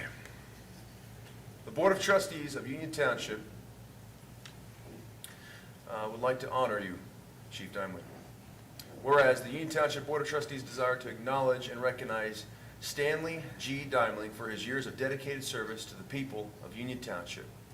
And whereas Chief Daimling started his service in Union Township in 1978, I was not even born, prior to the consolidation of two private agencies into what we know today as the Union Township Fire Department in 1990. And whereas on January 13th, 1992, Daimling was promoted to the position of chief to the Union Township Fire Department and has served with honor in his position for the last 31 years. And whereas Chief Daimling has earned an exemplary record of credentials, including a Bachelor's of Science in Fire and Safety Engineering from the University of Cincinnati, graduation from the National Fire Academy, Executive Fire Officer Program. Chief Daimling is a certified firefighter, paramedic, fire safety inspector, fire investigator, and canine handler. And whereas Chief Dimeling's leadership has been vital to the development of Union Township and the fire department. During his tenure, the department has expanded to encompass 6 fire stations, achieving and maintaining international accreditation since 2004, and achieving an ISO public protection rating of 2 for the township, indicative of the model levels of service provided to our citizens. Whereas Chief Dimeling's dedication to Union Township has been unmatched. Union Township is a better place to be because of his dedication to not only the citizens of Union Township, but also the countless employees that have worked with him. This is evident by his continued work on the scene of countless calls for service and emergency situations at all points in his career, serving as a resource for other agencies, and in 2018, overseeing the dedication of the Union Township Fire Service Memorial at Station 51, dedicated to all past, present, and future fire and EMS personnel who serve our community. And whereas this board would like to personally and publicly thank Chief Dimeling for his service to Union Township, because we believe that he has excelled in the position and worked to create, enhance, and maintain Union Township's reputation as a premier residential and commercial destination within greater Cincinnati metro area. Now therefore, let it be resolved by the Board of Trustees of Union Township, Claremont County, Ohio, as follows: in recognition of years of time, service, dedication, and exemplary leadership in the Union Township Board of Trustees, hereby rename our water tower, Fire Station 51, located at 860 Clough Pike, Cincinnati, Ohio, as the Stanley G. Dimeling Fire Headquarters at Fire Station 51. Be it further resolved that this resolution is the subject of a general authority granted to the Board of Trustees by the Ohio Revised Code. Chief? Oh. Guys, I'll entertain a motion. So moved. Second. Seeing no further discussion, Mr. Campbell, roll call. Mr. Becker? Yes. Mr. Logue? Yes. Mr. Dills? Yes. Motion carries. Chief, you're an incredibly kind man, and the police think you're kind because you've let them win the basketball game so many years in a row. Chief, every single time I have called, it has never gone to your voicemail, ever. You've answered every phone call, every question I've ever had. You are a great friend, but a better leader. There is none in this room, sir. You have done more to prove your dedication to our township. I drive by it was late at night, and I see my chief out there working with his guys, hand in hand. And to say our township is better because of you is an understatement, sir. And I'm excited to rename our fire station headquarters after you. It was a no-brainer when it came up for discussion, and thank you for everything you've done. I can't say anything more. Thank you, Chief. Mr. Becker? Yeah, Chief, you are not replaceable. And, I certainly agree with everything the chairman just said. You've been an incredible asset to this community and one of the pillars of the community. I'm not sure, how and when our paths first crossed, if it was in the 80s or 90s. I know I told this story once before, but it was in the late 90s. And I was working downtown at the time, one of the office towers. Got a phone call that my wife was having a medical condition. So by the time I got home, EMS was there, and Chief Dimeling was also there on the scene. Now, I didn't know at the time that you routinely go to those things, but it was certainly comforting to know that the chief of the fire department was actually at my home, kind of supervising the EMS, getting her out of there and off to the hospital. By the way, she was fine. It was kidney stones or something. So, so that's just a personal story, which I'll never forget, and really appreciate everything you've done. Mr. Logue, sir. Yeah. Chief, like I've said, there's really no words that can amount towards your time and dedication to this community. No titles, no naming that can even try to give what you have given. But like I said, when we first talked about your tenure and your length a couple of years ago, and I said, what was my initial reaction was, my gosh, someday there's going to be a fire station named after you. There just has to be. So, but what you can count, you know, I know it's something that you wear on your heart and your mind and your dedication and service is the countless lives that you and your family, you know, the whole family serving together. Your wife's here tonight. But the countless lives in the community that you guys have touched time and time again is dedicated by, you know, just what Mr. Dills and Mr. Becker have said here, but, you know, the thousands upon thousands that I know that you've been there for. And that is just the thread that weaves community. And that is something that is irreplaceable, but we hope that, you know, the inspiration of the next generation always comes up and continues to always look up. I know can't fill those shoes. And we're honored that you have the humbleness to allow us to at least do something like dedicate a fire station in your name. But those lives are what matter. Thank you.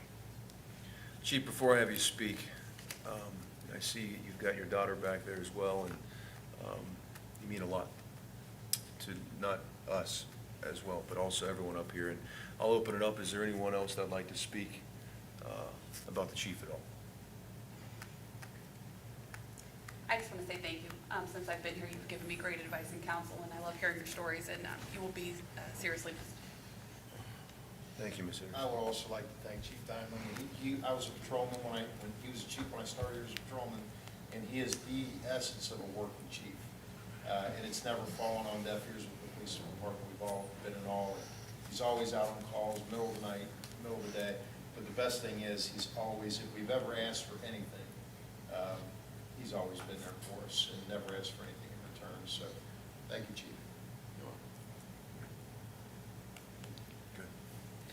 Chief, it's truly been a pleasure.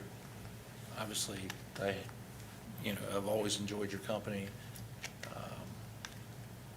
The kind words help on a lot of things, so I can't thank you enough. So I wish you all the best in retirement. Chief, I want to thank you.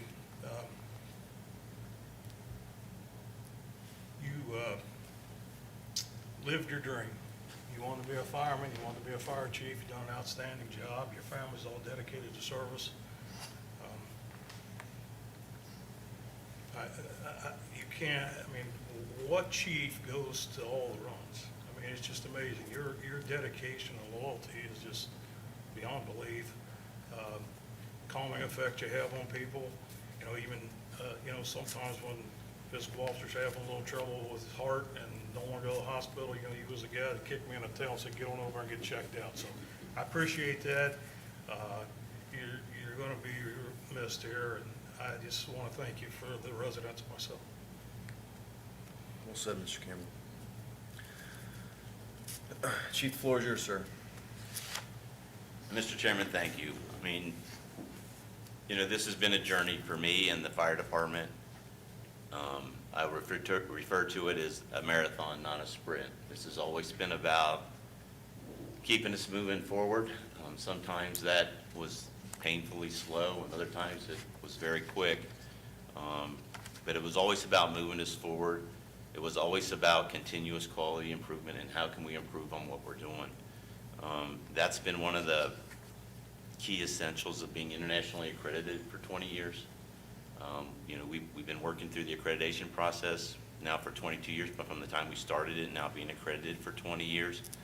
But that's just one small benefit of having that. It's about continuously quality improvement. You're never, ever the best you can be, but you always want to keep moving forward.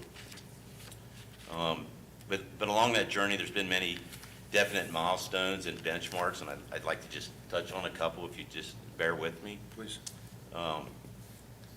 I was fortunate back in 1980 as a volunteer firefighter EMT to be able to put myself through paramedic school. That was at Good Samaritan Hospital in Dayton, Ohio. And that put me in a position that when asked in the mid-'80s, I was asked to put together the first paramedic service in Union Township. Jeff Jackson's out here tonight. He was part of that. that journey when we started paramedics, and we transitioned in the mid-'80s from being a basic first aid CPR oxygen transport service to a full ALS, advanced life support paramedic service. We've had a long-standing partnership with the UC Physicians Group, with Dr. Bill Hinckley currently serving as our medical director and being affiliated with the University of Cincinnati Medical Center, which is an academic and teaching facility. It's kept us on the cutting edge of pre-hospital care. And I've seen and witnessed in that pre-hospital arena that on the streets of Union Township every day, those paramedics are doing great things. It's just absolutely amazing what's happening before these patients arrive to the hospital that wouldn't have been possible without the paramedic service, advanced life support, and the support of the UC physicians and Dr. Hinckley.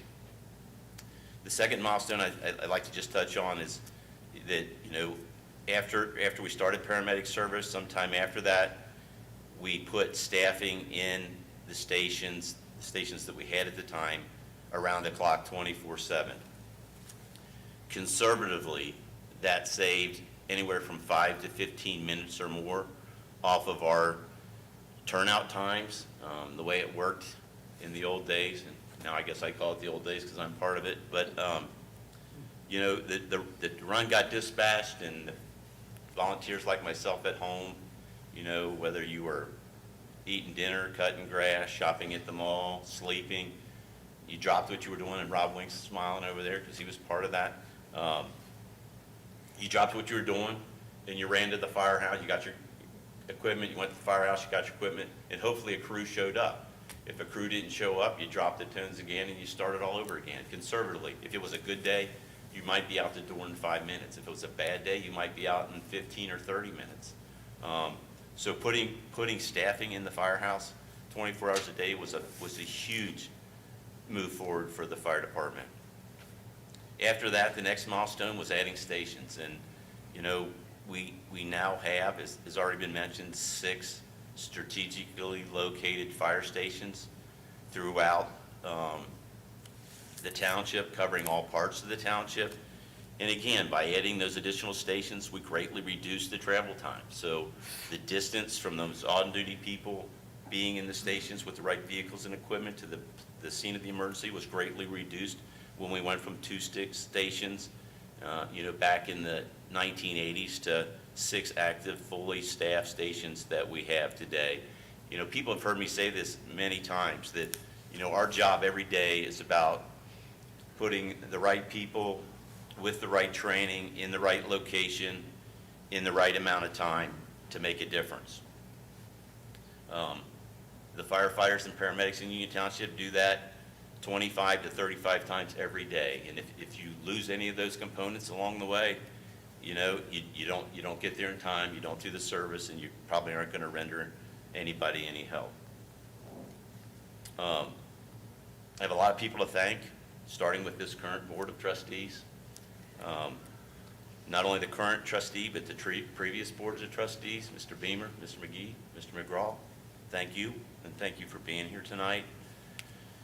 The administrator, the current administrator, past administrators. I think last week when I was just sitting down thinking about it, I counted 9 different administrators that I have worked for and with, that were either the administrator or acting or interim administrators. And I'd be remiss if I didn't mention Mr. Geis, because without his vision and leadership, we wouldn't be in the fire service where we are today. Ron Campbell, and I'm going to see if I get this right, because I'm going to look at you when I do it. I expect you to drop your head and nod in affirmative. It takes a lot of money to operate a fire department. It takes a lot more money to operate Class A #1 fire department. We do planning.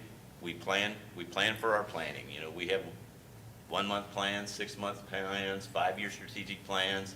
We have budgeting. Boy, do we have budgeting. We try and plan for everything, but there are those situations that occur. It's like that something happens and it's not in the budget, or the money hasn't been set aside. It was an unforeseen circumstance. And my relationship with Mr. Campbell is that if I can convince him that we need it, Not that we want it, but we need it. It's something that is important to the community, it's important to the firefighters, and we need to have it. When his eyes look at me and say, we need to make that happen, we're gonna do that. It's a done deal. We're gonna find the money, we're gonna do what it takes, and we're gonna get it done. And I appreciate that, I sincerely, it's always been that way, and I sincerely appreciate that.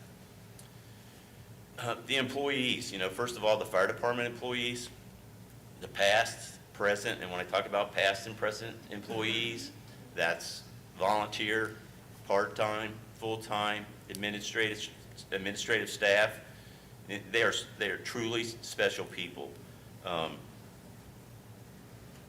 It takes a special person and a special personality to know that when you go to work every day that you're going to run towards danger or you're going to run towards an emergency. It's not normal behavior that you're going to run into a burning building, that the fire's consuming the contents of the building and the structural members, and you're running in when everybody's running out. It certainly is a true certain breed, and we have the best of the best, and you've heard me say that many times, that Union Township has a lot to be proud of. But not only the fire department employees, but all the employees. We work every week, if not daily, with every department. The police department, we're on the streets with them every day. We depend on each other, they depend on us, we depend on them, and we work hand in hand and have an excellent relationship. The service department's kind of the unsung heroes. When there's something that we need that we can't do or we can't accomplish, whether that's a large tree in the road or a hazmat spill that we need sand or something, or it's snow and ice on a road, and it doesn't matter whether it's a county road, a private road, state road. If I call up Matt and say, man, I got an ambulance that's got to get up and down this road and we can't get through it, I'm going to get a snow plow and I'm going to get salt. That's just the kind of can-do attitude of every employee. Same way with the zoning department. We have new construction, or we have old buildings that are an issue. Everybody works together. I've been in a unique position for a long time. I've spent over 25 years with the Claremont County Fire Investigation Team. The last 20 of those, I've been the commander of the team. And as such, I get to work with every fire department in Claremont County and every law enforcement agency in Claremont County. And I know we have some county officials that are with us tonight and that are here. They need to be extremely proud of what's out there. I get to all areas of the township, east, west, north, and south, to investigate those fires. Like I said, every village, every township, state highway patrol, we work with all of them. A lot of the township is covered by the Claremont County Sheriff's Office. I've developed a relationship with Chief Deputy Stratton. If I call Chief Stratton up and I need something at a fire scene and I'm in Washington Township or I'm in Franklin Township, even if it's not a crime scene, he's going to make those resources. We work well and often with the investigators and the detectives with the Claremont County Sheriff's Office. And just, one example recently of new technology, if I'm not in Union Township and we've had a couple large lost fires, they may be criminal, they may not be criminal, but I place one phone call and I have a drone at the scene, that night or the next day, that lets us get unbelievable vantage point to look at smoke patterns, burn patterns, travel patterns of the fire that we never had access to. And that's because of the relationship and partnership with people like the Sheriff's Office and the other agencies across Claremont County. My family, they put up with my nonsense for years. And when I say my nonsense, that's personal nonsense, but also the nonsense, and I'm being kind, that comes with this position and this job is in the township. They've heard me vent too many times to count. My wife's been there through most of my career, and my daughter Cassie, who's out there tonight, she's been there for over half of it, and apparently half of it is enough. Because I've been ridden for years now about her going to the other side and becoming a police officer. And I want to say for the record that I am totally proud of her career choice and what she has accomplished in her dedication to public service. When I'm talking about family, I have to say today's my dad's birthday. Happy birthday, Dad. He turns 29 for the 60th time today. So happy birthday. And then, last but not least, the people of Union Township. You have supported us through thick and thin. You know, we can't do it alone. All we can do is ask, and you've given us the resources, or we couldn't have become the department that we are. And I will be forever grateful for that. You deserve the best. You shouldn't settle for anything less than that, and you need to hold everybody up here accountable to make sure that you receive that. That's certainly what I tried to deliver to you throughout the years. It's been my honor and privilege to serve the people of Union Township, and I thank you for the opportunity. Chief.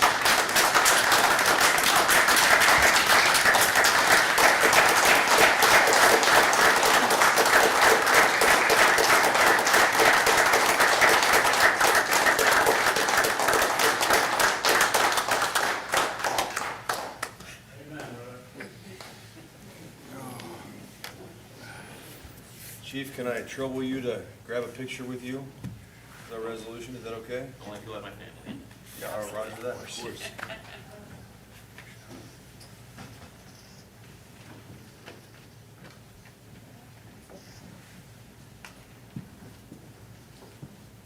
That's okay.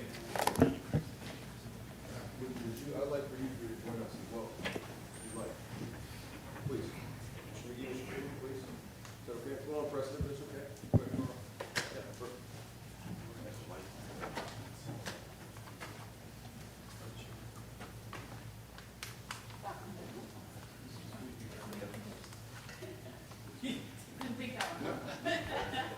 perfect.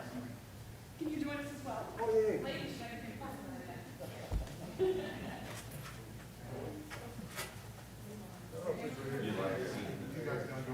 Oh, yeah?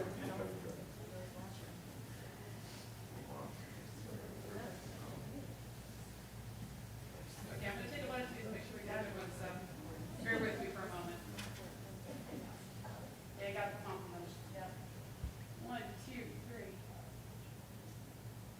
Okay. Perfect, thank you.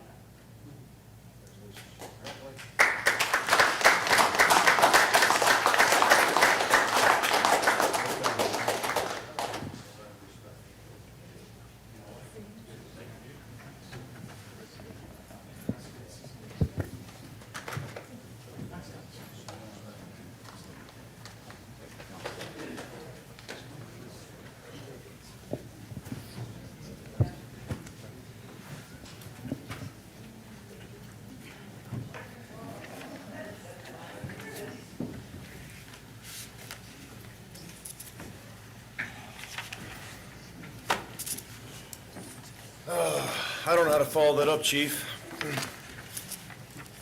My goodness, okay. Let me follow it up saying I'm not going anywhere. I'm still a township resident. I can come in here on the other side, speak my piece, myself about holding people accountable. I'm not going anywhere. I got to clarify something, because Chief did not want anything tonight, anything. And when Ms. Ayers called me up about to discuss the agenda for tonight, I said, "You've got to be kidding me, absolutely not." And he's like, "No, sir," he's insisting. And I said, "Well, I'm insisting otherwise," and because obviously our beloved Nancy was retiring as well. And so we compromised and made, bend a little bit and put him at the end of the agenda. And so, but yeah, he's humble, and did not want to be absolutely recognized at all tonight. So, too bad. Sorry, Chief. Okay, comments from the board members. Mr. Becker, did you have anything, sir? Yeah, I regularly attend the TID meetings, Transportation Improvement District. Just to give a kind of a brief update, I was inquiring about the bridge on Old 74 at Rumpke Road. So they are finished with the bridge. They're just going to do some repaving and striping what they're done. So all the work they're doing currently is on the west side of Rumpke. And also, having both ODOT and the engineer's office both in the room, I asked them about keeping Glenassie Withensville Road open, the north side of it open, until they're finished with Old 74 at Rumpke, and it doesn't seem to be a problem. Great. And they anticipate Old 74 will be open, they were talking like the first week of November, is what they expect. That's all I have, Mr. Chairman. Thank you, Mr. Becker. Mr. Logue? Yeah, just some quick short notes, gentlemen. Just, I'm excited, looking forward to the opening of the Safe Haven Baby Box. Proud of the fact that we were able to lead in Ohio for being basically the model township, model organization. I've heard from Deerfield Township and Mason, and also the city of Mason, and I know the city of Lebanon, they're following suit. We really led the charge on that initial opening, and then working through kind of helping to correct the Ohio Administrative Code and the Ohio Revised Code on that aspect. And another legacy of Chief Dimely there as well. So I'm excited and looking forward to that with Safe Haven Baby Box. It's a great community asset to deliver. Excited about, looking forward with the digital budget books that I think should be coming online, targeting maybe the November timeframe. But that's a huge piece of accountability to help communicate to the public where revenues are coming from and further of where the expenses are. It's just a further addition to our Ohio Open Checkbook initiative that we had for transparency there. And I'm still enjoying the new website, talking about that communication and getting that message out to residents to be able to sign up and engage and get automatic emails and agendas and meeting notices sent to them. And I just believe that we're at the tip of the iceberg there. But it's just very exciting times, for the residents' knowledge here with the engagement officer position that was released. We had over 75 plus applicants in the first week, and that tells me the community at whole is looking at Union Township for an exciting place to be, and they want to come work here and be here. And that's off the back of delivering things like more freedom to the residents, from commercial vehicles and dogs in the park to being able to execute on that master plan that gave national spotlight for a property group to be able to come in here and invest some dollars right in the middle of the mall. Process and things are going to take time, but it's exciting to be able to champion that and move that forward. So keep up the great work, and I'm just honored that the residents give us the opportunity to be able to work for them and deliver on these promises for them. Thank you. Thank you, Mr. Logue. Let me wrap up with this. First off, I want to thank Justin, our video camera guy, good-looking guy behind the camera. Old school style, he's literally had to stand there the whole night and then go back and forth, whoever's speaking, and it's not an easy job, so I appreciate you, Justin. Something that seems, it's kind of like similar to Pearl Harbor, it kind of just becomes a distant memory, and I hate that. But 9/11 was yesterday, and 22 years ago, I think we all remember where we were at that day. And speaking of firefighters and our police officers, I don't want to forget that day, so we just want to recognize that as a memorial. Mr. Becker, by the way, I wanted to say thank you for attending those TID meetings. Those are Friday at 9 a.m., I think? Is that correct? Yeah. Yeah, and so I'm Once a month. not able to typically attend those, so I appreciate you doing that, appreciate you coordinating with our engineer and ODOT, and honestly, the goal is just to get it done as fast as we can, because holy smokes, I appreciate you delivering that, and also bringing home them not opening until after Old 74 is open, so I appreciate that. They didn't make any promises, but it sounded like that would be the case. That would be incredibly nice of them if they did that, so, okay, good there, and I was at the Air Force this weekend, and I was frustrated, because I'm like, I'm gonna miss the very first Bengals game of the season, and boy, am I glad I missed that. Every September is my yearly PT test, and so we were on the track, and there was, Canadian goose droppings all over the place. And then, I believe Miss Bull said she would like to take all of our, Mr. Taylor, Miss Bull back there said she would take every single Canadian goose so we could put them on her property, and she would be happy and tickled to death, so she volunteered for that. So, just say that could solve our problem humanely. And last thing is, we'll have a big fat celebration for our Safe Haven Baby Box, and my goodness, was Ohio Revised Code behind the times with technology. The fact that they said they had to man it 24 hours is just silly with technology today. So I'm excited for that. It'll be big and beautiful and a good deal. So, gentlemen, anything else? All right. Here, I thought I was going to have to take a break at 8 o'clock. Okay. Upcoming events, let me do this one first. This Saturday, 8 to 12 p.m., Crime Stoppers drug drop-off and paper shred at Furniture Fair in Eastgate. So if any folks out here have any drugs that you shouldn't have, drop them off. And volunteers will be there.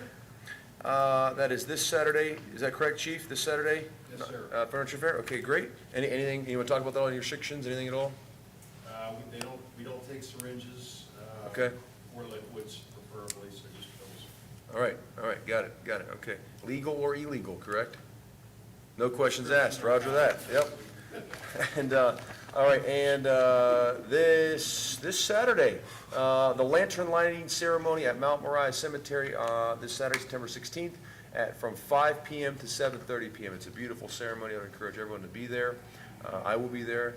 The Farmers Market continues at the Civic Center parking lot each Friday from 4 to 7 p.m.